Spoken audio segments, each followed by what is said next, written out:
I'm a little shy to wear flashing outfits, like the red color or like, but for the bags, I think it's more fun to wear different colors, different patterns, and you can find such vintage stuff at Goodwill, and then that's something I really enjoy with bags. It's just really fun, and then I like that I can find like such unique pieces that you can find in regular stores.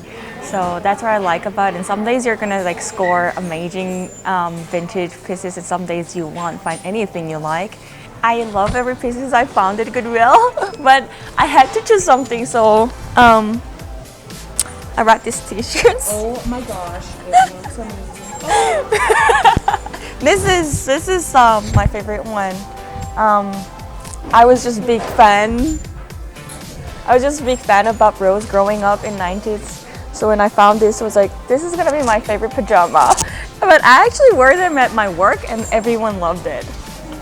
I can't really label my style because my style is like here and there, and then like I'm trying to explore as many different styles I can. So some days I feel happy with my baggy t-shirts, baggy pants. Some days I'm feeling really good about my tight dress. Some days I'm feeling like really uncomfortable with heels and makeup. Some days I'll be really happy. So the most important thing is how I feel about the style today. Like every day is very different. So just know your size and bring your measuring tapes, try them on, and yeah, that's my tip.